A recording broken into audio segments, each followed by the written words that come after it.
Good evening, our viewers. Welcome back to our program in which we look at social, economic, and political issues in Zimbabwe.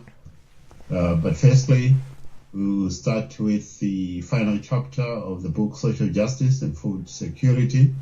With me here, as usual, is Derek Tafuma. And we are concluding this book, Social Justice and Food Security. Thank you, Elliot. Good evening, viewers. Good evening, Elliot. Good evening, everyone around and across the globe. We know that our global reach is increasing.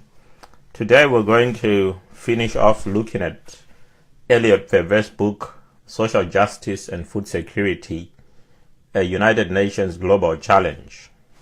It's a book in which it touches on the issue of social justice, food security, and especially climate change. And we've seen how in recent months there's been an attempt by the United States President Donald Trump to sort of portray climate change as alternative facts or as fake news.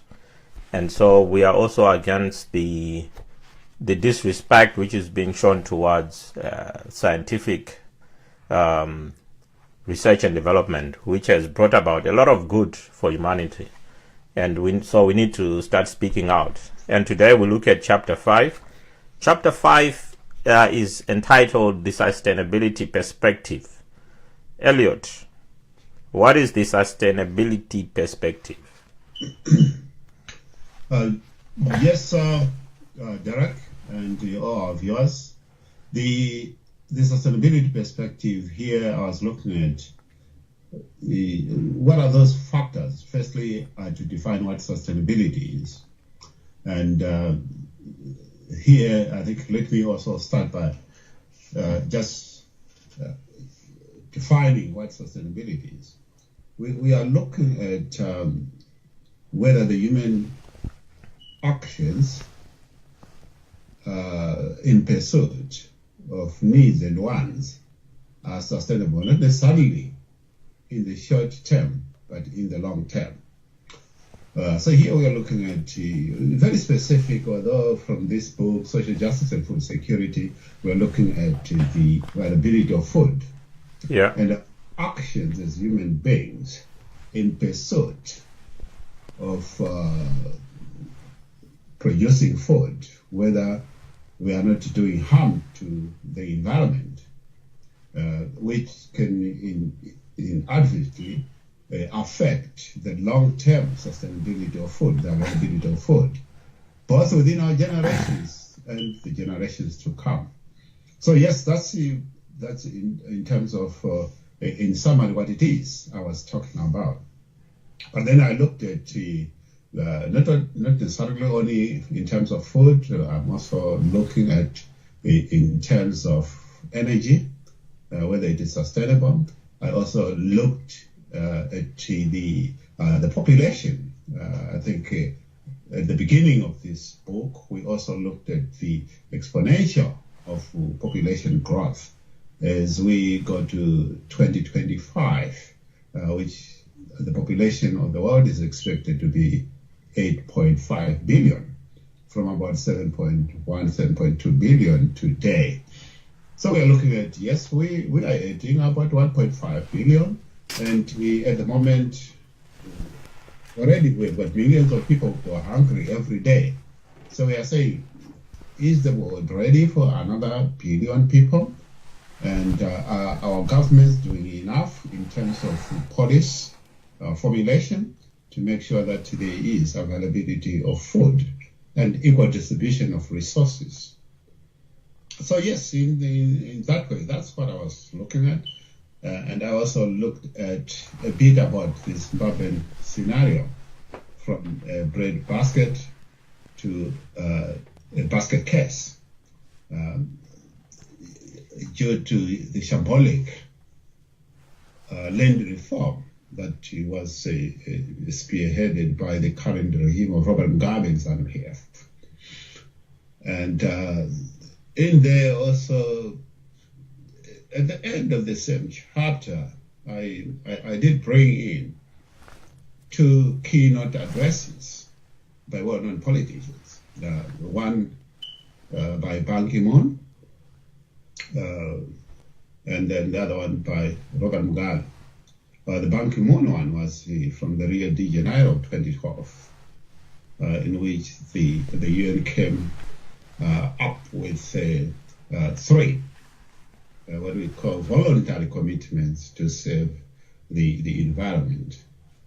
And then there is also a keynote address that was addressed by Robert Mugabe on the 2nd September of 2012 in Joburg, where Mugabe, as usual, was putting across his rhetoric that land is economy and economy is the land.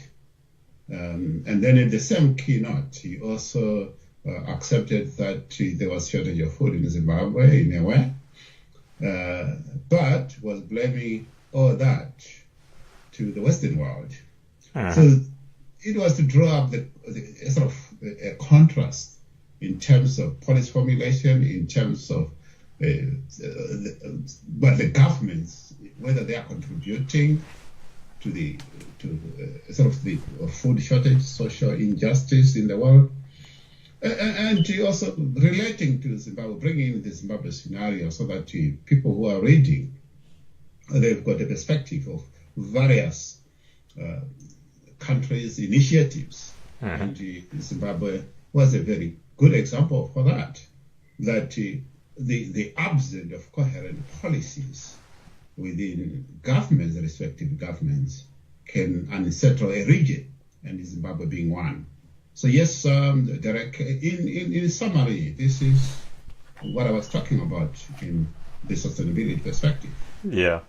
So what would you say to a Zimbabwe farmer today, a new farmer? What would you say to them in terms of how they can incorporate sustainable development in their farming methods? I think firstly, yes, I think I alluded also to the 2012 Rio de Janeiro, in which they came up with 3, which were voluntary commitments, although I was very critical of them in the sense that they actually declared them voluntary commitments and therefore not binding. Firstly, there were good clauses there. One of the clauses was that finding natural solutions to food production. The other one was innovation, the introduction of innovation, mechanization. So that we can increase the output without necessarily increasing the hectareage. Because, by the way, the land is not finite. We cannot increase the land mass.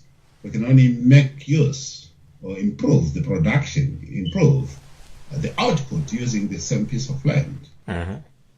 So from a Zimbabwean perspective, what I can say to the Zimbabweans is that, yes, even let me just address this directly from an MDC policy perspective, that MDC accepts that, yes, the land has been redistributed, and the land, MDC government has no intention whatsoever to repossess land from those who have been allocated land. But what we are saying is that we are going to do a land audit.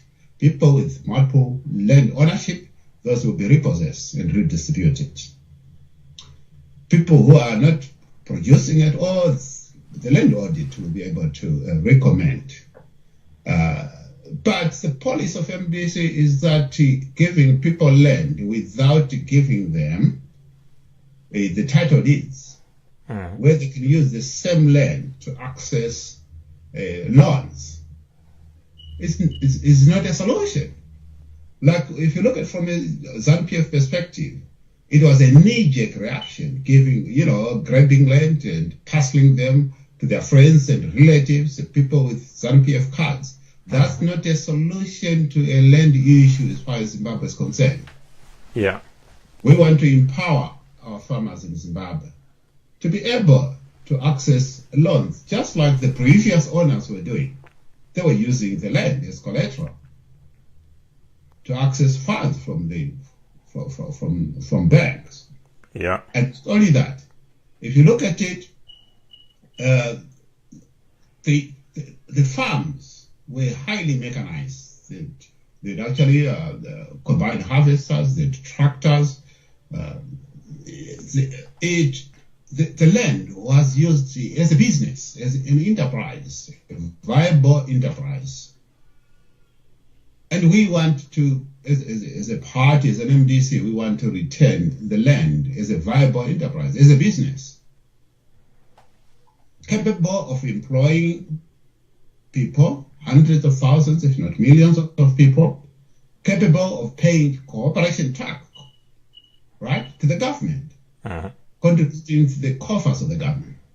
But what we have today is that revenue, the state has lost that revenue. The current owners of the farms, they are not even paying a single tax. People, they're expecting the state to help them in terms of the inputs on the farms. And that, you cannot blame them. If you give me 1,000 hectares farm with virtually not even $1 in my pocket, and expect me to produce enough for export purposes or to feed the nation with not even $1, how am I going to do it? I can't even afford to pay workers. And probably you've got people there. I've seen certain circumstances where people, farmers, indigenous farmers, moving into a 1,000 hectare farm with his wife and maybe 3 children, no workers whatsoever, and sometimes using donkeys and oxen-drawn plows to produce only 1,000 hectares. That will never work. And we are saying we need to address the issue of empowering our people once and for all. And MDC is the only party with coherent policies that will deliver real change in terms of turning around agriculture production as a vehicle for economic prosperity in Zimbabwe. And we are not talking only about farms. We are also talking about the rural people. Yeah. So what is your comment then on Command Agriculture? Do you think that ZANU-PF is trying to address the issue of lack of inputs through that? No, there's no goodwill from ZANU-PF. I think, yes, there might be some people within ZANU-PF who would cherish an initiative to give inputs to recently settled farmers. But the problem is, at this juncture where we've got liquidity crisis in Zimbabwe, where the same government can't even pay civil servants, it is a tall order for the ZANU-PF government to be able to support input, to support newly resettled farmers on inputs. It is not possible. At the moment, what we are doing is we are living at the edge of chaos as a nation. And we need a new government that actually commands the respect, that commands, that also bring in a sort of budgetary framework whereby at the moment what we have is about 75% of the budget goes to salaries, and that is not a sustainable scenario. We don't even have, within the budget itself, any budget that goes to capital infrastructure, to sustain infrastructure. This is why you've got roads decay. They are not being serviced at all. Yeah. And this is why we also have, and to expect that the same government, when they can't even pay the civil servants in time, that they will be able to give our farmers or to support our farmers it's expecting, too much from them. It's that although we know that this government whatsoever does not have a moral compass to support Zimbabweans. Okay, there's a question for you, Elliot, from Facebook, from my Facebook page, from Douglas. Thank you, Douglas, for that question. And the question is, how will FEVE afford farmers access to capital? And he agrees that land audit is the way to go. Yeah. I think firstly, we have to accept that the current government is bankrupt. I mean, this is why we are sort of living hand to mouth in terms of the budget, and still with budget deficits. Firstly, what we need to do is people need to understand that any investment economy works on trust. What we need is a government that actually can attract the FDI, which is the foreign direct investment. And you can only do that by coming up with investment-friendly policies. And MDC, I can assure you there, from the previous policies and from the current policies, which we are just finalizing, we are the only party with the friendly investment policies. Once you've got friendly investment policies, then you have people coming to Zimbabwe to invest at our terms. We are not mortgaging the country, neither are we mortgaging the diamonds like what ZANU-PF have been doing. People are coming to invest on our terms, and out of the investment from the business, there will be taxes. There will be corporation taxes, there will be pay-as-you-earn taxes, and from those taxes, we are able to fund capital expenditure, we are able to support our farmers. Whether we are talking about raw farmers, whether we are talking about newly resettled farmers. Okay, I have to distinguish here from, we've got A1 and A2. Yeah. In terms of newly resettled farmers. And the A2 being the commercial sector. And the solution to that is that you make sure that people with the land are given the title deeds. At the moment, anything can happen because the title deeds still rest with the previous farmers. So let us not make any mistake. This is a mirage that we've got the land because we don't even have the title deeds for that land. The title deeds still rest with the previous farmers. And unless legally that is addressed, then it becomes difficult for our farmers to access loans from the banks. Yeah. Now, where do we get the money? I can give you an example. I've been to the EU summit and forum several times, including African Union and EU summits. And African leaders have actually put across the activities that they're doing for their country. And I can give you a good example of Ghana. Ghana, they realized that their small-scale farmers or small-scale businesses were unable to access funds from the traditional banks. Yeah. Here, I'm talking about the Barclays banks, the Standard Chartered of the Africa, right? Yeah. Because the collateral that they asked for, and what Ghana did was the government set aside a fund from taxes that they were collecting from even the same banks and companies. So they had a pool of money, which they then gave to a bank to administer on the part of the government.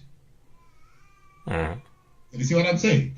So that the element of stringent collateral security being demanded by the banks falls away. So this money is actually coming from the government, but it's a special fund accessible to the farmers themselves. So the reason why they gave it to the banks is because the banks they've got the instruments to monitor, they've got the capacity and the technical know-how to collect the money from those who might have borrowed.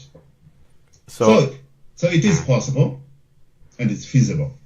So still on that, Douglas has another question, but before I ask that question, so what is your comment then on the government proposing that farmers can use livestock as collateral to get money from banks?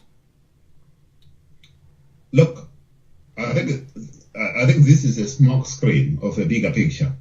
Mm-hmm. I mean, look at it. Who are those banks that have got the money? We're talking about Western banks, Barclays, Standard Chartered. Would Barclays accept, livestock as collateral?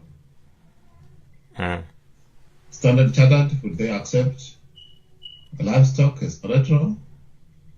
Look at it. In terms of investment, there is also liabilities and risks, and there's a limit of risk that any investor can take. Yeah, there can be a natural a disaster in terms of a calamity, a natural calamity that can wipe the whole head of cattle, right? Yeah. Because, mind you, this is not a physical asset. This is not it's not a physical asset. So you're talking maybe foot and mouth? There can be foot and mouth, there can be any other disease that can wipe the head, and that will have an adverse effect to the banking sector. It becomes a ripple effect. Banks eventually will close. And these are toxic loans. Some people have argued that the banks can actually, or they can set up insurance instruments to protect in the case that some livestock may be affected by natural disasters or disease. I think what we are doing is we are just passing risk from one factor to another. Yeah. Because you are saying, okay, fine, the banks, they will pass the risk to the insurance. Yeah. And what will the insurance do? And again, if 80% of the livestock are affected? Yeah. Even in the Western world, we know that even natural disasters are normally not covered by most insurances. Yes, they are not covered because otherwise they bankrupt the insurance company because everyone is claiming at the same time. Yeah, because don't forget that the insurance is not there to spend clients' money willy-nilly. It is an investment. Whoever put their money in the insurance, they expect a return of investment. And there's a limit of risks that they can take. They've got risk managers. Yeah. So it's not as easy as that. Yeah, that's true. Equity there is trying to make a profit, a sustainable profit. So all what we are saying is Zimbabwe, there's no reason why Zimbabwe must invent a wheel. Okay? Yeah. All what we need to do is, okay, fine, what works and what doesn't work. And we don't need to travel very far. We are surrounded by countries like South Africa, like Mozambique, like Botswana, like Zambia, where their systems are working. Right. So some of that I've mentioned, the systems are not perfect, but they are working better than Zimbabwe. Okay, I would like to move to Douglas' second question now. He says, how do you intend, because this is an issue which I've seen it discussed in many places, the issue of title deeds. I think some people agree that farmers should be given title deeds. Some people disagree. They think that, but the fact that the title deeds are still in the hands of the former farmers, I think is something that we need to look at. So Douglas asks, how do you intend to address the issue of title deeds? How would you do that? I think firstly, you cannot address the issue of title deeds without a land audit first. Because otherwise you end up giving title deeds, or 10, 20 title deeds to 20 farms. Yeah. one person, Hiyango Kasugure, and the same will handle us down the line. But what we are saying is, firstly, you've got land audit, Yeah. 31 person per farm, right? And the next thing is, we need legally to address Yeah. the issue of title deeds, right? In other words, what we need to come up with the legal position. We don't have the title deeds, okay? But they're at the deeds office. Yeah. And the deeds office is a Zimbabwean department. Mm-hmm. And the deeds office is not our farmers. It's not our, it's not our indigenous farmers who are owning the land. And Mugabe knows it. So this is why that this land issue was politicized, and it was just a smokescreen. The truth of the matter is that even as we speak, we don't own the land. Because for as long as we do not have the title deeds, down the line, and there is a reason why even the government itself issued letters that people who were given farms should not construct permanent structures. They knew the legality. They were trying to play around, with the legal instruments. And what they are saying is that is not a definitive solution to the land issue in Zimbabwe. What we need is to solve this issue once and for all. And we need to solve this issue once and for all with even the people who are with the title deeds.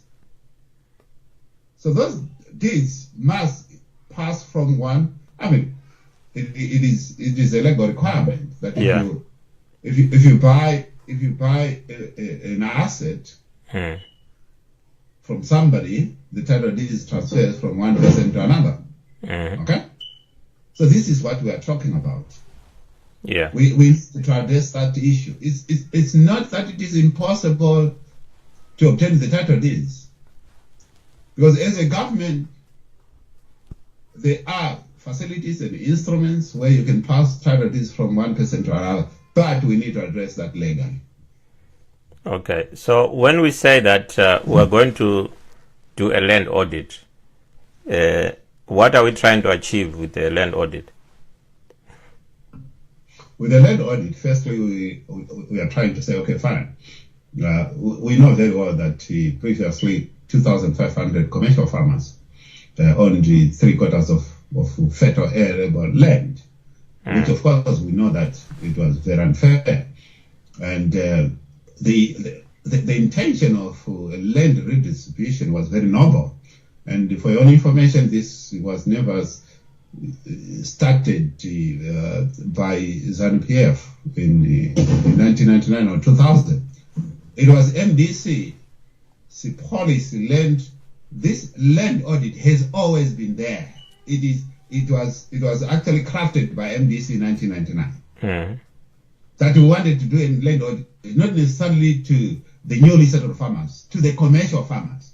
And we knew that there were farmers with more than one farm. Yeah. Yes, but all what we are saying is the land was an unfinished business. So we could have actually used the law to swap ownership or to change ownership. Yes, and it was very clear even in 1999 before this land invasion to say what we are going to do is we knew very well that there was certain land, certain farms, which was land absenteeism, where the owners either died or they left the country and there was no production. Maybe they were. But we knew that, and those were our first target. We also looked at any farmer who has got more than 2 farms, right? Yeah. We were going to negotiate and buy the other farm and redistribute. Okay. What we wanted was an orderly land reform. Yeah. Right? That was not going to disrupt in terms of the employment, in terms of production. Okay. Not haphazard of ZANU-PF, whereby over 500,000 people lost their livelihood those who are working from the farm. So this is interesting, Elliot, because you talk about the fact that the MDC actually had a land policy in their manifesto, which ZANU-PF jumped onto and actually accelerated using expropriation. So Douglas is asking, how do you intend to pay? Do you intend to expropriate? Because that is what needs addressing. If you say we're going to provide title deeds, the title deeds are still in the hand of the previous farmers. Yeah. How are we going to get the title deeds from the previous farmers? I think if you look at it, even on paper, the ZANU-PF policy says that they were going to compensate only improvements on the land. Yeah. And that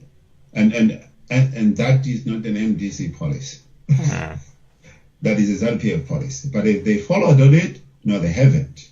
Yeah? But what they're saying is, ZANU-PF is unable to pay for the improvements anyway. We know that. Because they do not have the goodwill. The advantage, or what you are saying is, if you have got a government with a goodwill, both nationally, regionally, and internationally, it is possible to source funds to address this issue amicably. It is in the interest of the region, and it is in the interest of the international community. That such an issue is amicably resolved. But they have to trust the right government.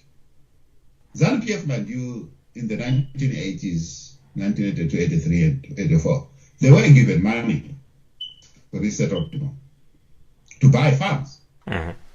Money poured in from donors. Initially, yes, they did buy some farms. Yeah, I remember there was Mindamirefu, right? Yes. One of my uncles actually got a Mindamirefu farm. Yes. Initially, yes, they were told to that, but thereafter, greed then crept in. And what we saw were now the big chefs, grabbing more than one farm, two farms, etc. And the money was misappropriated to such an extent that the donors, when they asked it, the accountability of the same money. ZANU-PF became so arrogant, and so the donors then stopped providing that funding. So the funding was coming. Yeah. And there were people out there who were willing to fund for an orderly and a lawful reform. I think, from an MDC perspective, it is possible for us because our policies are, one, investor friendly, we are a democratic party, and we do not intend, to be lawless like ZANU-PF is. Right. Here is your next question. I think we can now move on from that. But this question is related to what we've been talking about. Yeah. And the question is Zimbabwe the second richest country in Africa? Yeah. Or developed country in Africa? I actually, for your information, I listened to that from our president, and to me it was like he's a person who lives from a very different planet than you and me. Can I tell you what some people call that? They call it reality distortion field. Reality distortion field, which means you can actually distort what is the reality on the ground, and some people would believe it. It's all to do with fake news and alternative facts that we've been talking about in recent weeks. So if someone in his position can say something like that, some people begin to wonder if he's actually correct. Look at it from 1980. That guy has always been a trigger happy when it comes to using a microphone. Yeah. A microphone, he will say anything, totally at tangent with the reality. We know that. And look at it. But I didn't expect him to say it at the World Forum because this is where, the highest probable concentration of economic, Economic Forum at the moment. And given the situation that Mugabe himself knows it very well, that if he has got any small element, he flies to Hong Kong, to Middle East, right, for medication. His children are not even being educated in Zimbabwe. Or giving birth in the second most developed country in the world. In Africa. The most developed country, second most developed country in Africa is what you are saying. Then why does he have to go abroad for medication, for a simple medical procedure, for holiday? He can't even trust his own people to go to Victoria Falls, right?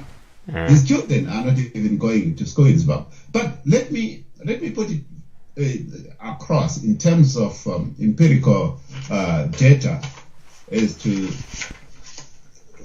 where are we from a Zimbabwean perspective. I think I'm going to talk about in terms of the GDP purchasing parity, because that sort of is a global measure of how rich a country is. And I think it will give our viewers out there an indication of whether Mugabe was right or not, because figures normally don't lie. The first on the ladder, okay, in terms of the GDP purchasing parity, is not even South Africa. It's actually Egypt with 1.1 trillion. 1.1 trillion. Yes, dollars. So that's the GDP. And what do you mean by purchasing power parity? Okay, this is the aggregate worthiness of goods and services produced within a country on an annual basis. Okay, so they're actually producing are wealthy on a goods and services annually. Right, which means Zimbabwe is producing a lot of goods and services. If we are the second after South Africa. Yes. And as you have shown, South Africa is not even. No. The first one is Egypt at 1.1. Yeah. Second one is Nigeria at 1.052 trillion. And then South Africa is number 3 with 736 billion. 736 billion. And then Algeria, 609 billion. Algeria. And then Morocco at 282 billion. Morocco, yeah. Sudan, 176 billion. Ethiopia, 174 billion. Yeah. Kenya, 152 billion. Yeah. Tanzania, 150 billion. Tunisia, 130 billion. Ghana, 120 billion. Are we going to go to Zimbabwe soon? Libya, 90 billion. Yeah. We are not going to Zimbabwe soon, unfortunately. But I think I've talked about maybe about 15 of those, and Zimbabwe is nowhere nearer as I speak. But I think to give a picture to our viewers, let's sort of look at our neighbors. Okay, before you look at that, Douglas wants to know what the GDP per capita is and whether that is not a better measure in order to compare like for like in terms of how much each person is getting. Because the GDP is a big pie, the economy is a big pie. How much are we getting per person? Yeah, of course.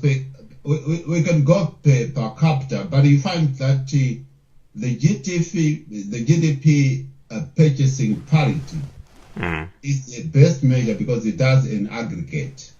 It also takes into consideration the population anyway. Okay, it does an aggregate. What do you mean by aggregate? It adds all our revenues and our worthiness to the whole year. Okay. Yeah.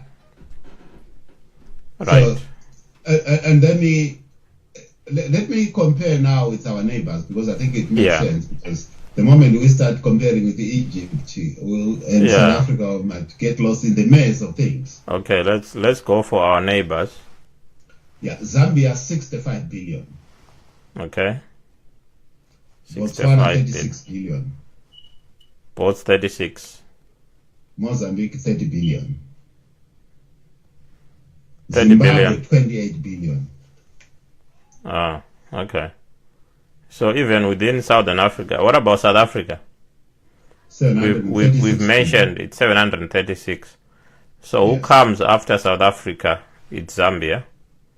Yes. I remember we used to have a good laugh with the Zambian Kwacha some decades ago. Then we have Botswana. That's very well. Botswana with a very small population. Then we have Mozambique. Yeah. Okay. Then we have Zimbabwe. So within Southern Africa, we are number 6. Because we have South Africa, then so we are number 5. Look, I've not here looked at. Of course, Malawi is a bit lower than us in a moment, just a bit. Okay. Yeah, but what we are saying is here is it is an illusion to say Zimbabwe is number 2. Okay. Because even South Africa is not number 2. Even South Africa is not. That's interesting. Number 3. But what we are saying is a lot of countries have moved forward. Yeah. And we do not need to reinvent the wheel. Yeah. Right? We only need to look at what is working within our neighbors. Mm-hmm. We don't have to do a cut and paste, but we can scale it down. Yeah.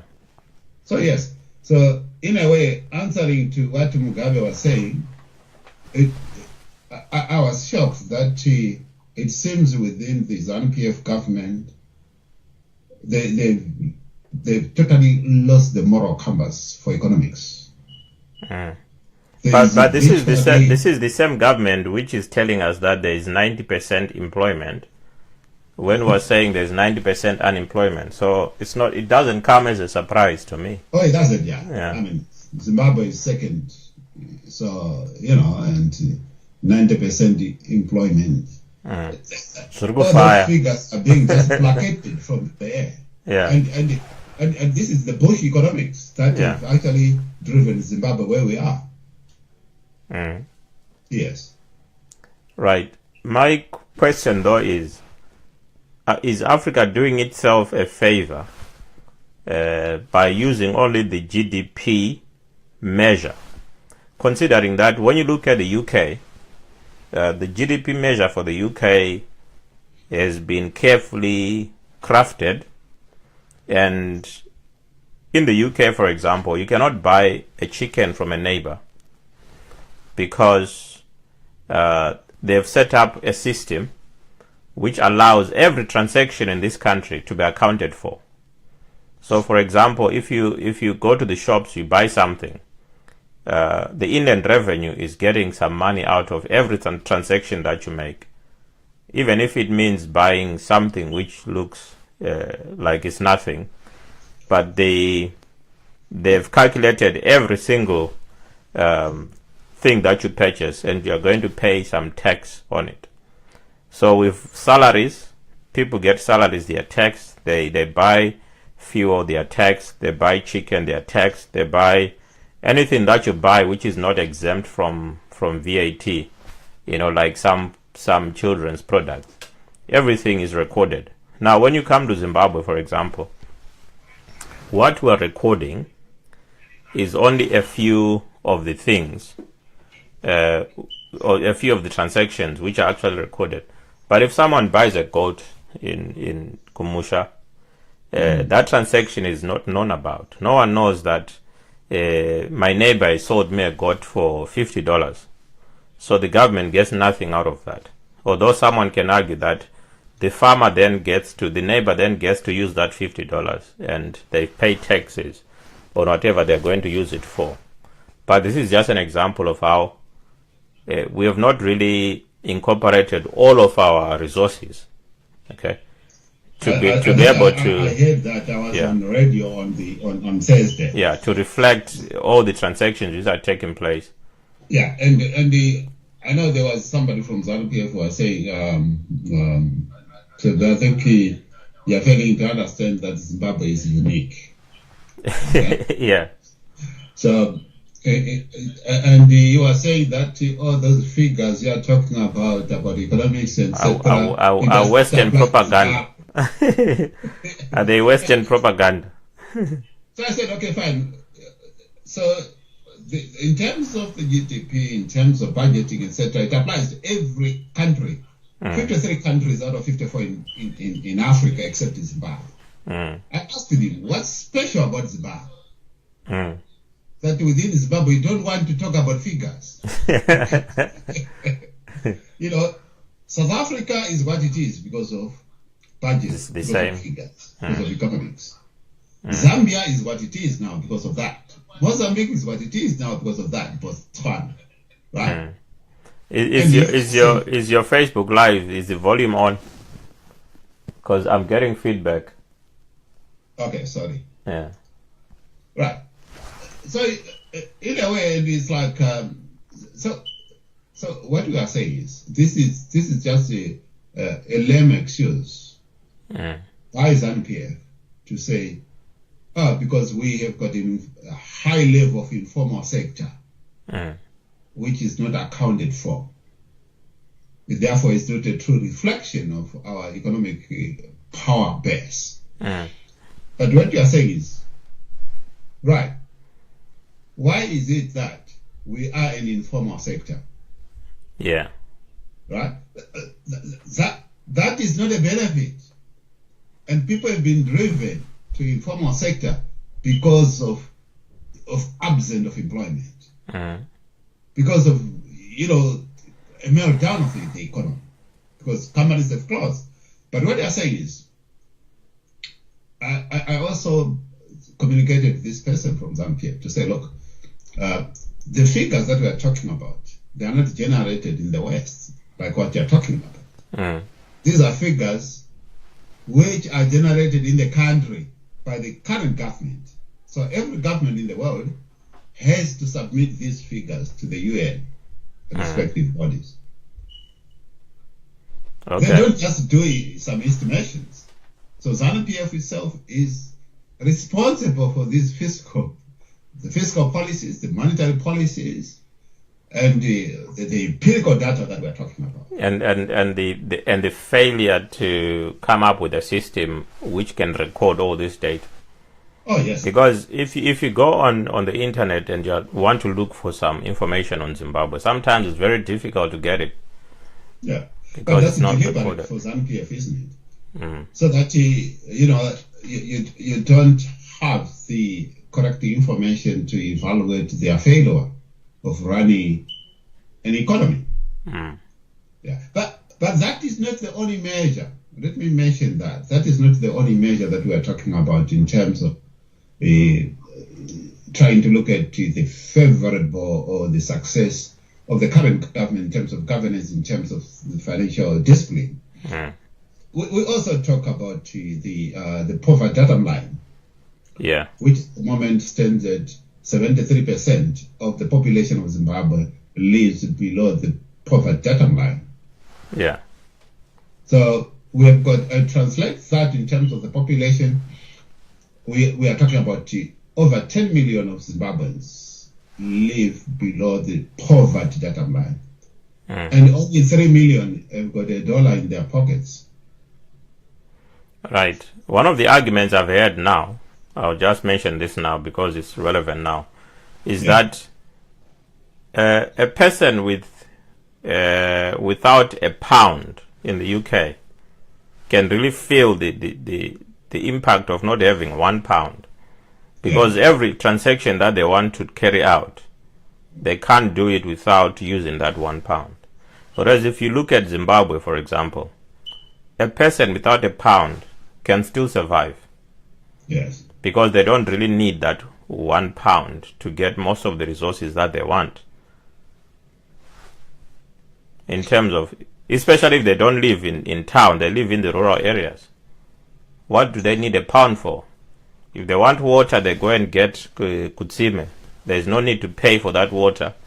If they want they want food, they go and hunt. All they need is their dogs. They go and hunt, so they've got everything. So when you say Mbuya Vargumusha is living below $1 or £1 a day, it's not the same as Mbuya Vargu UK, who is living below £1 a day. That is the argument which has been put across. Do you know what? That argument it actually defines a failed state. I say it's excuses. I was reading about it today. Yeah. You know, Zimbabwe is the only country in Africa where there's been a migration from cities to rural areas. The only country. A reverse migration. You know, in every developing, a developed country or a country that is actually on the path of recovery, there's always a migration from rural areas to towns in seek of employment. Yeah. So there will be investments.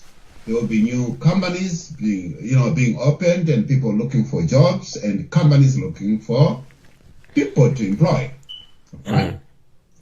Now, in Zimbabwe, because people, they are so disillusioned, nobody's looking for employment anymore. Yeah. Huh? So people, those with the raw links, they are actually living in droves from cities, going to rural areas, because they realize that they can't survive in towns. Yeah. They would rather go to rural areas, get a piece of land from their parents or relatives, etc., and grow food for their own consumption. Yeah. That is not a modern economy in the 21st century. We are going back to the subsistence way of living. Yeah. And we cannot celebrate subsistence at this juncture in 21st century. Yeah, they are not going back. They are not going to rural areas to start businesses. Yeah, get employment. They are not getting to rural areas and mechanize and employ people. Yeah, they are just going to beg for a small land so they can grow vegetables, they can grow food for themselves, so they can't starve. Whilst they are waiting for the right government. And we are the right government. And we want to reverse that. So we cannot celebrate all that. And Zimbabwe, for your information, is the only country in Africa. Yeah. Where there's now a net migration from town to rural areas. Yeah. Yeah, and that is not synonymous with a second developed country like what Mugabe is trying to say. Yeah. It is actually synonymous of a failed state in terms of economy. So do you think that, because some people call them the Western standards, do you think they are sustainable? I mean, the way that we've adopted the economic models of the West, is that sustainable? Is the failure of the Zimbabwe as a failed state a reflection of how difficult it is to implement Western models of economic growth and development, or is just a reflection of ZANU-PF as a failed government? It's a reflection of ill governance by ZANU-PF party. If it can be tracked back to the Western model, then it should have been affecting every country in Africa. But it is not. Yeah. We are actually an island of disaster. If you look at our neighbors. And mind you, nobody is imposing the Western model in South Africa. Nobody is imposing the Western model in Zambia or Mozambique, etc. You know, from a leadership perspective or a governance perspective, yes, you can borrow a model and scale it down or tailor make it to embed within your culture, within your values, within the scope of the resources that you have. Yeah. You know, so but ZANU-PF is an arrogant. It's about corruption. You know, rampant corruption. We've seen people like Shiangwa owning over 10,000. You know, over 10,000 hectares. Yeah. Of land in towns. Thousands of stands. Yeah. Almost owns Harare. One person. And we've seen people like Shombo with houses, 28, 38 houses. We have seen Mugabe with 9 farms. We've seen massive looting by the people in power. You know, people who have no intention whatsoever to save the nation. But for selfish ends, they are actually putting their own personal, you know, egos in front of national interests. Yeah. And this is where we are. And as we go to 2018, I think the message will be loud and clear to the people of Zimbabwe on the type of people who have been ruling us for the past 38, 40 years. Yeah. Yeah. Okay, I think we've come to the end. Unless, is there anything else you wanted to discuss? What's been happening? I know there was the issue here. Zimbabwe is the second largest economy after South Africa. We've also had the issue of the goats as currency or as payment for school fees. Do you want to touch on that maybe briefly? Yeah. Can I just respond? You've got a question there. Yeah. Let's go to that question first, and then we can. The others, I think they will agree with me.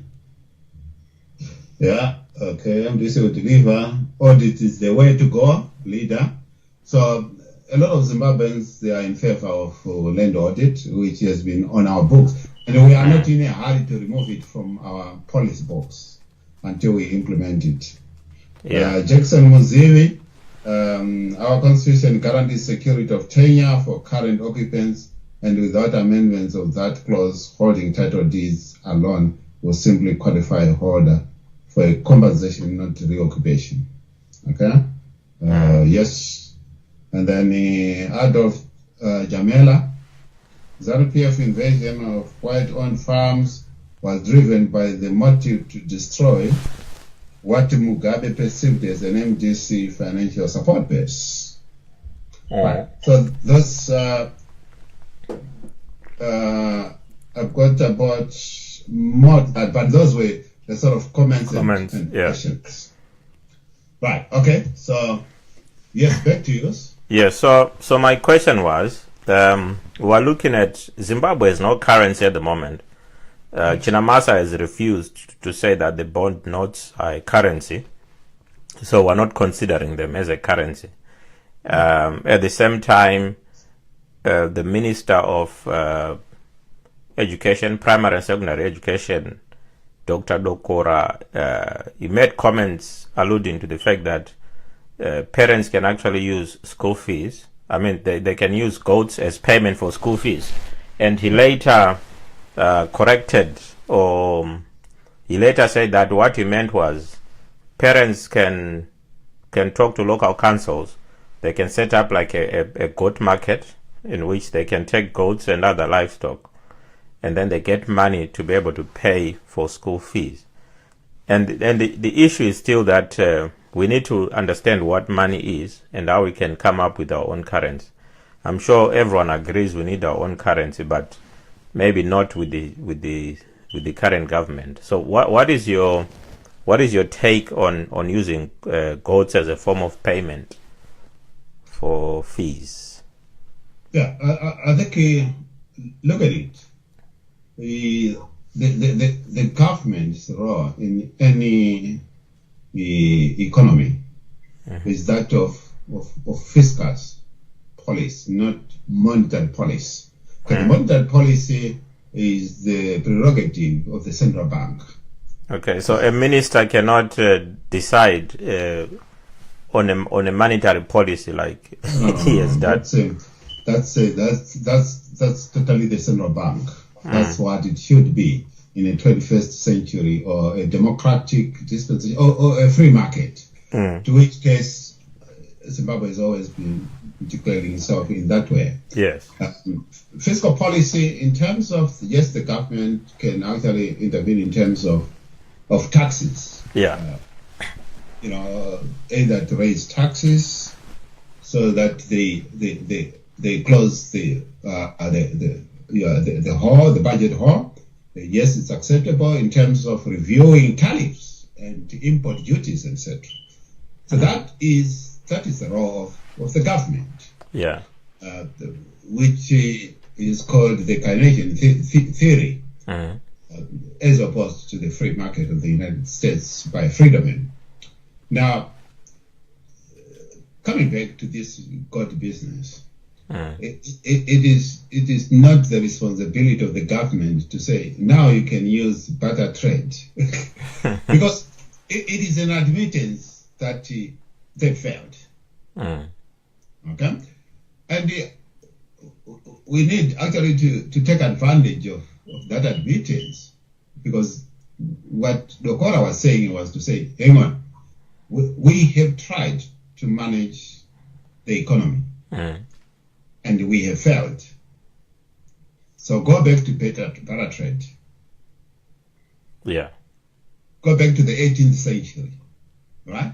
That's where we've taken Zimbabwe, back to 18th century. And this is where we are. So I think we, opposition, must capitalize on that this is an admittance of ZANU-PF, that they failed. I mean, people have always been, if there's no money, if the government is doing nothing, we'll always find a way. Yeah. And we have seen people are going back to rural areas instead of going to towns. The government didn't tell them.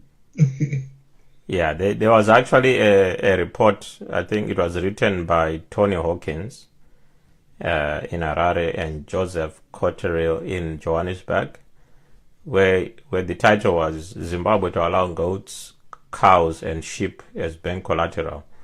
And the government was actually introducing a legislation in parliament for borrowers to register movable assets as collateral at a central bank registrar.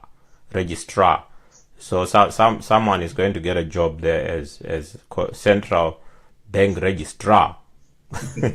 And then the bill would require commercial banks to accept them as security for credit. And by movable assets, they include any type such as machinery, motor vehicles, livestock, and accounts receivable. So I think they actually try, maybe Dokora was tapping into that to say, if the government is going to allow movable assets, a goat is a movable asset. You don't know what. Those are desperate measures. Yeah. Those are desperate measures, and you normally shouldn't hear that from a government. Not in the 21st century. But what is so hard then about coming up with our own currency? Why is it so difficult for them to say? Because these guys, they normally do what they want. Why can't they just wake up and say, okay, yes, Zim dollar is back? But yes, they can. They can do that. But for you to sustain a current, right? You need to balance between the imports and the exports. Okay. And at the moment, we've got a deficit of 2.7 billion.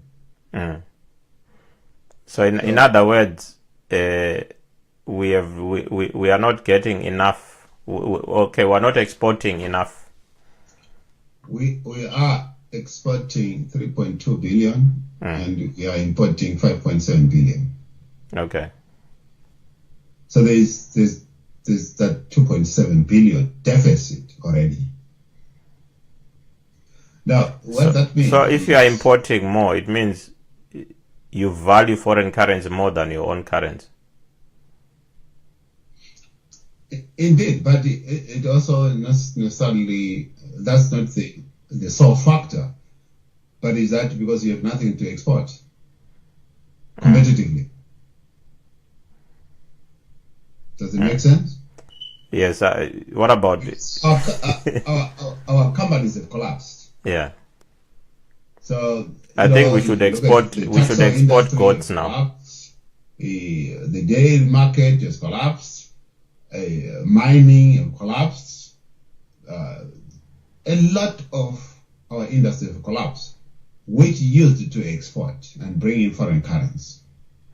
But I still suspect that if you look at the diamond industry, those mineral resources, they are very absent from what people talk about on a daily basis. It's like I always say, we probably have 3 different economies in the same country. We've got the rural economy, then we've got the urban economy with the vendors and the and the taxi drivers and the touts and all that. Then we've got a ZANU-PF economy, in which they are probably running these, they are selling these minerals, but they are not declaring anything to the country. So these guys could be running a parallel economy at the same time as we are struggling to run an urban economy. Then there's a rural economy which is sustaining itself there. Like the example I was giving earlier on, to say Mbuya Vargumusha does not really require as much money as Mbuya Varum town. And at the same time, a ZANU-PF minister can afford to go to outside for medical treatment because they are living in this other economy, which the rest of the country has no access to. Now, I think you have summed it very well. This is why there's a few, maybe about 2% of the population who actually want the status quo to continue because they are benefiting from the chaos. Yeah. It's always the case. This is why even in war-ravaged countries like Syria, for example, there are people who are making money. Yeah, we saw how Russia came up with billionaires out of the chaos which was going on. Yeah. So there are actually people who thrive in chaos. They can't survive. Actually, if you do a conflict resolution and that there is peace in the area, there's some people who influence another chaos in another country, so that they can continue to reap on chaos. Which is why it's encouraged that people get involved in politics as a way to rebalance the economy, to rebalance income distribution, to rebalance capital distribution. Because I think this is what people do not understand in terms of why they need to be involved in politics. For example, even in opposition politics. So instead of forming a lot of small or splintered political parties, this is where we should be putting ideas together in order to come up with a way to challenge those imbalances which are so glaring. Because if a president can afford to go for an eye checkup somewhere, yet children are dying because the infant mortality rate for people giving birth is on the increase. I was looking at some figures the other day. There are actually more people dying, than before because of the lack of equipment in hospitals, lack of medication in our local hospitals. Yes, indeed. But look at it. I don't think ZANU-PF is concerned at all with all those figures that you're talking about, that many people are dying because they can't access medication, that the economy has collapsed and people are starving. ZANU-PF doesn't care. And if you look at it, the top brass of ZANU-PF, they can afford anything. Yes. So anything, anytime. Yeah, because these are people who are very selfish. They don't care what is happening to the population of Zimbabwe. Mind you, this is why they know very well, this is why they use violence during election. They know very well if they had convinced the populace of what they've done to them and what they intend to do, they have virtually no audit of what good they've done to the people, other than violence. But I've always said, violence is not a permanent disability. Fear is not permanent disability. And people one day, they will revolt and they will fight back. But unfortunately, what we have in Zimbabwe is we've had generations that were born in poverty. They're born free. They've not known any other political party ruling other than ZANU-PF. They've not known any other president other than Robert Mugabe. And some of them, they've actually given up. And they think that it is normal to be poor. Yeah. It is and normal. One thing I always comment is, not only do they think it's normal to be poor, but they also think it's normal for a minister to be rich. Oh, yes. So if a minister dies a poor person, or if a minister gets into office and within the first 2 or 3 years, they don't have 5 or 6 cars, they don't have a farm, zvinonzi irirombe. So we've come to accept that it's normal for a normal person to be poor, and it's normal for a politician to be rich. And this is why you find we've got mushrooming of those political parties, because politics have now been turned into business. Because people have realized that, you just need to force yourself in, get elected as an MP, the government buys you, an expensive car, 35,000, 40,000. Yeah. And then after that, you have an unfettered access to richness, to deals and tenders and all that. So politics have become the only source of employment. Right. Why Africa has not developed. I read an article recently. I'll see if I can find it now. But I think it's about 2 days ago, where they were talking about reasons why Africa is not developing. And one of the things they were looking at was the resource curse, in which if you look at all the countries with resources that can bring in more than 25% of revenue in terms of their yearly budget.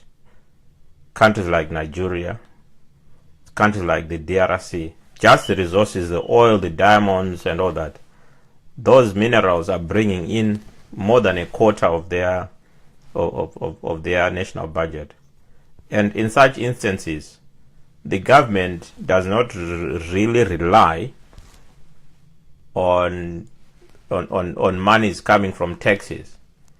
In other words, the government is not really beholden to the electorate, which is why they don't really need to sell economic policies to an electorate so that they can win, they can get into power, because they've got this access to free cash from outside. So because of that cash from resources, they are able to sustain themselves, but they can't share with the whole nation. So they sustain themselves, and that helps to keep them in power. So do you think, because Zimbabwe is also mentioned in that article, and it's mentioned in terms of the Marange diamonds. Yeah. So which is why I'm asking if these guys, they are getting this money from Marange and they are using it quietly. to sustain themselves. I think that is one element. Mm. Corruption. Yes. So that's that's part of the corruption, that they are using that money corruptly. Yeah. I think in terms of South Africa, or in terms of Africa, corruption is doing more harm than good. Because you look at it, that one person with mud millions, when the government itself, some people have got more money than the government. Yes. Right? Yet the same money was siphoned from the government. Mm. And the government is doing nothing to that, in fact. Yeah. That is seriously a hindrance to development in Africa. That's one aspect. Yeah. The other aspect is that Africa relies more on raw materials than finished goods. Mm. So much of the products that they export are actually raw materials. They are not adding value to it. Which means, and that also comes from the article, which means that because they can sell their resources for foreign currency, and because we're not producing any products, we're not making any cars, a minister in Germany does not need foreign currency to be able to buy a Mercedes-Benz from Zimbabwe. Because Zimbabwe is not making Mercedes-Benz, they are made in Germany. But a minister in Zimbabwe, as soon as they have cash which they have used, which they have acquired from selling diamonds, now they need products, because we're not making those products, so we need products from outside, which means we have a greater need for imports. And also the fact that diamonds, for example, diamonds could, the value of other exports could suffer because of diamonds, because diamonds are bringing in most of the foreign currency. So there is less demand for the other products, or for the other resources to be competitive on the world markets. The other issue as well is that Africa is actually suspicious with itself. Yeah. What I mean is, African countries, they rarely trade with each other. With each other, yes. So trade within member states of the 54 African countries is less than 35%. Mm. The other 65% is, these are exports outside Africa. Mm. And within Africa, to say that, you've exported, if you say you've exported and you're from Zimbabwe, they think you've exported to Britain or America. Mm. And if you say you've exported, and they say, I've exported to Malawi. Yeah. Or to Mozambique. To them it doesn't make sense. So there is this colonial mentality where even within African member states they don't trust each other. Here's an interesting statistic. Africa needs to trade with itself. It is cheaper for Africa to trade with itself. Yeah.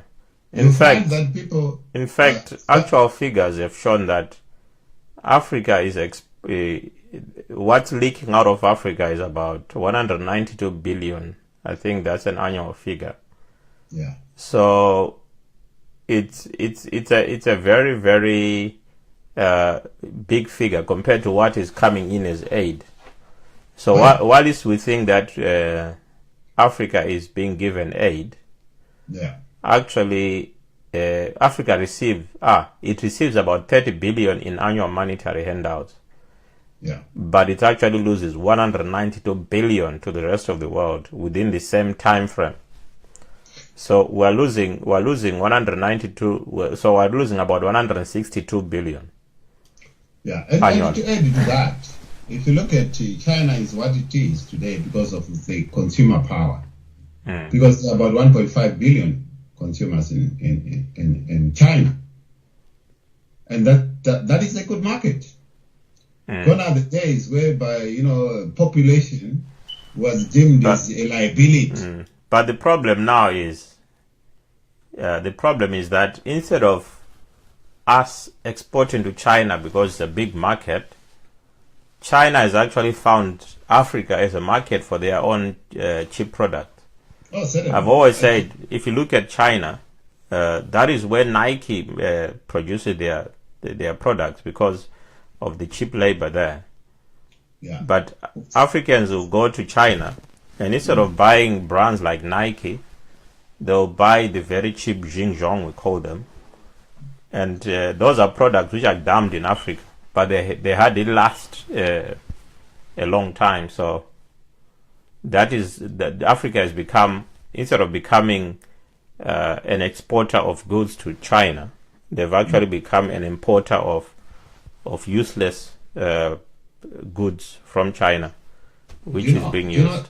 The point that they've made is that Africa can be very rich without exporting outside its continent. Yeah, so imagine if that 160 billion is circulating within Africa. Do you know why I'm saying so? Because the population of Africa is 1.03 billion, which is almost near to China. Yes. Right? But not only that, look at the EU. EU has got a population of 450 million. Yeah. But it's the disposable income of the combined disposable income of the population. And everybody, China want to export to EU, Africa. Africa, we are 1 billion. But everybody in Africa, instead of marketing within the billion, they want to market to the 400 million. Yes, they want to market to less people. So we don't understand the concept of numbers here. But which goes to the same point that you mentioned earlier, to say, look, population used to be a liability, but it's no longer a liability because it's an asset. Yeah, it's an asset. Like if you look at the countries which are the most developed, it's also the countries with the biggest population. India, for example. Yeah, India is rising because of its population, because they've discovered a way of how they can use those numbers to drive. Because each person can individually be a driver of economic growth and development. Yeah. And so the same thing with the Chinese, and same thing with the Americans. And I think I'm grateful because I do attend quite a lot of forums and summits. Yeah. With the policymakers from Africa and from EU, including sometimes heads of states from Africa and the EU. And I listen attentively. I have contributed in most cases and challenging the heads of state in Africa. And some of them, you can see that they live in an illusion. They don't even know the figures. Like, sometimes you say, hang on. Your products, right? Those are perishable products. Those are products sought after by member states in Africa. You try to sell them to your neighbors. No. And all they will be doing, they will be complaining about tariffs in Europe. Yeah, because the Europeans are trying to protect their own products. They want to protect their own farmers. So if you are going to try and sell products or farm products to Europe has to protect its own farmers as well. So they are going to put tariffs to punish anyone who's trying to sell to them. Look, so this is what we are saying. Why don't you sell within the African member states? Right? In terms of markup, better markup. In terms of transportation, less costs. Right? In terms of the language, in terms of the barriers. Right? It's easier. Exactly. And I think, on the 7th and 8th of June, I might as well share this with our viewers, that I will be in Brussels for the EU and African Union business forum, preparing the agenda for the EU-African Summit in Côte d'Ivoire in November, on the discussion points in terms of the bilateral relations between the EU and Africa. And so from now onwards, we'll be discussing a lot about how Africa can rediscover itself and can distribute wealth. Yeah. How we can benefit from the new trade regime order. Okay. And I hope and trust that our viewers out there will also be contributing, and I can take those contributions to the forums where I'm going, or to the meeting with the EU, the EU Commission, and also there will be some ministers from Africa as well. Yeah, I think this is something you start. You need to start communicating this on a daily basis, if possible. I'll be talking to you about how, because Facebook now has enabled you to post status updates, which where you can be using video. So we are going to talk about that. Indeed. Yeah. And whilst those 2 days when I'll be in Brussels, I'll also do some live updates where, by the side, and people can do some contributions as well. Yeah. So Zimbabwe has got the capacity to turn around the economy. They've got the skill base, they've got the resources, and I think we don't have to wait until Mugabe is gone.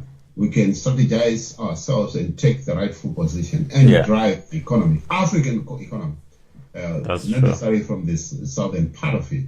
Yeah. And I think gone are the days that we should respect. We should be spectators to global events, and let's take control of ourselves.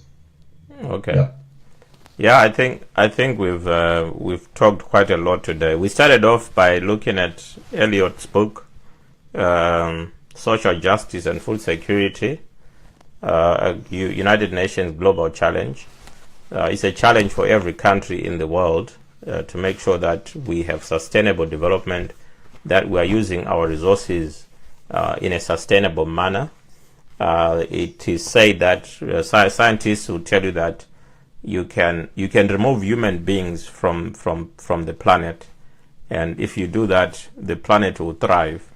But if you remove all the resources on the planet and you leave human beings will not survive.